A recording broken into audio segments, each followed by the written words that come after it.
Do you like Anne's speech? Yes. Do you like Anne's speech? Yes. Make some noise if you love her speech!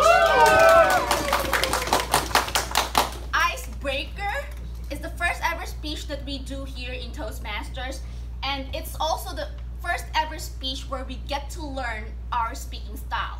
We get to learn what are things that we are very good at and what are the room for improvement.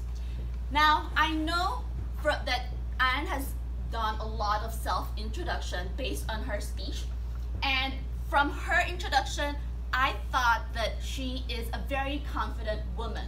She stood up on the stage joking around with the Toastmasters of the day. How many of you can joke around with the Toastmasters of the day on your first speech? I thought that was brilliant.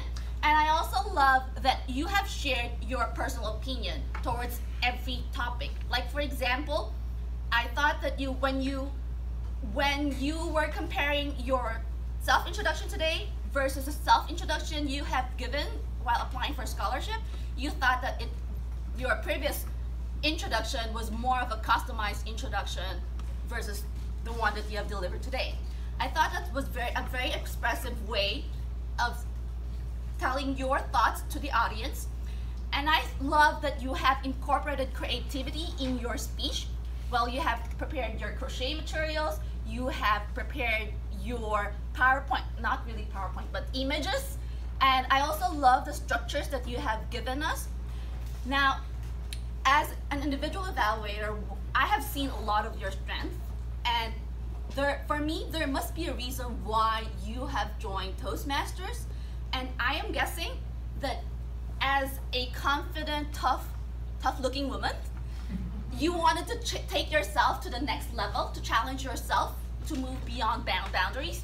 So my first recommendation is to work on the opening and conclusion. Now, a lot of us are very accustomed to using a sequential type of delivering our speech, like what happened first, next, third.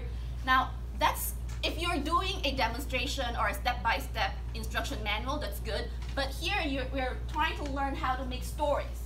So it's best if we start our opening with a story. So for instance, you could start off with you were sitting down in front of the panels, starting to give your presentation or your self-introduction. And simply that, describe the situation, and then you move right into, I've spent a lot of time doing this kind of interviews, and today I would like you to do it without any special purpose. Now, conclusion is something that instead of taking Toastmasters, you could move on to what are your plans for Toastmasters, or why are you doing this, right? Now, the second thing that I would like to recommend is that you could push your boundaries by taking your assessment path. From what I've learned, you haven't taken your assessment.